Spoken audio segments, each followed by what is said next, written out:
வணக்கம் அன்பான பெற்றோர்களே.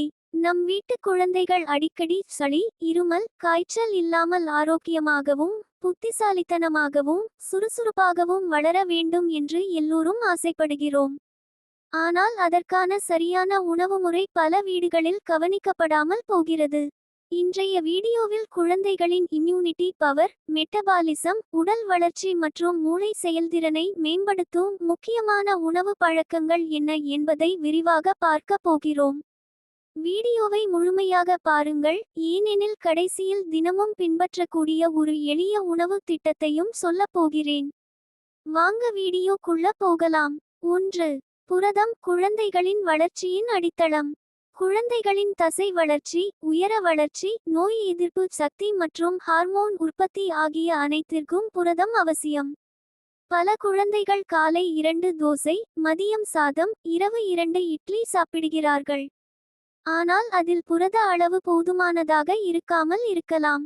புரதம் கிடைக்கும் நல்ல உணவுகள்: மீன் மற்றும் சிக்கன், அசைவம் சாப்பிடுபவர்களுக்கு; முட்டை, பால் மற்றும் தயிர்; பாசிப்பருப்பு, துவரம் பருப்பு, கொண்டைக்கடலை, ராஜ்மா, காராமணி.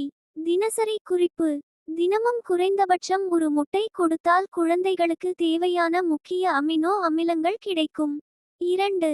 ஒமேகா-3 மூளை வளர்ச்சிக்கான நண்பன். மீனில் உள்ள ஒமேகா-3 கொழுப்பு அமிலங்கள் குழந்தைகளின் நினைவாற்றல் மற்றும் கவனத்தை மேம்படுத்த உதவுகின்றன.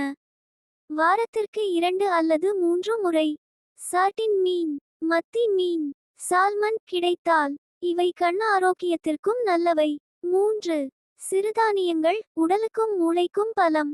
எப்போதும் வெள்ளை அரிசி மட்டும் கொடுப்பதற்கு பதிலாக வாரத்தில் சில நாட்கள் சிறுதானியங்களை சேர்க்கலாம். உதாரணங்கள்: கம்பு, திணை, வரகு, சாமை, குதிரைவாலி. இதன் நன்மைகள்: அயர்ன் அதிகம், நார்ச்சத்து அதிகம், நீண்ட நேரம் பசி எடுக்காமல் வைத்திருக்கும், குடல் ஆரோக்கியத்தை மேம்படுத்தும். குறிப்பு: கம்பு தோசை அல்லது திணை உப்புமா குழந்தைகள் விரும்பி சாப்பிடும் நல்ல தேர்வுகள். 4. காலை உணவை தவிர்க்காதீர்கள். இரவு முழுவதும் உணவு இல்லாமல் இருந்த உடலுக்கு காலை உணவு மிக முக்கியம். காலை உணவு சாப்பிடாத குழந்தைகளில் சோர்வு, கவனம் குறைதல், கோபம் அதிகரித்தல், படிப்பில் ஈடுபாடு குறைதல். வெள்ளை சர்க்கரை சாப்பிட்டால் இம்யூனிட்டி 40% குறையும். அதிக அளவில் வெள்ளை சர்க்கரை எடுத்துக்கொள்வது நீண்ட காலத்தில் உடல்நலத்திற்கு பாதிப்பை ஏற்படுத்தலாம். சீரக தண்ணீர் அல்லது ஓம தண்ணீர் குடித்தால் வயிற்றிலுள்ள நச்சுக்கள் வெளியேறும். சிலருக்கு சீரகம் அல்லது ஓமம் கலந்த வெதுவெதுப்பான தண்ணீர் செரிமானத்திற்கு உதவக்கூடும். ஆனால் குழந்தைகளுக்கு தொடர்ந்து செரிமான பிரச்சினை இருந்தால் மருத்துவரை அணுகுவது அவசியம். இந்த 3 பழக்கங்களை பின்பற்றினால் மருத்துவமனை போகவே வேண்டாம். இந்த நல்ல பழக்கங்களை சிறு வயதிலிருந்தே கடைபிடித்தால் குழந்தைகளின் ஆரோக்கியத்தை மேம்படுத்த உதவலாம். இருப்பினும் நோய் ஏற்பட்டால் மருத்துவரின் ஆலோசனையை பெறுவது அவசியம். பெற்றோர்களே, குழந்தைகளின் ஆரோக்கியம் ஒரு நாளில் உருவாகாது. சிறிய சிறிய நல்ல உணவு பழக்கங்கள்தான் அவர்களின் எதிர்கால ஆரோக்கியத்தை தீர்மானிக்கின்றன.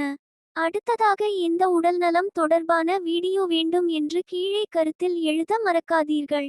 எப்போதும் ஆரோக்கியமாக இருங்கள், சந்தோஷமாக இருங்கள். அடுத்த வீடியோவில் மீண்டும் சந்திப்போம்.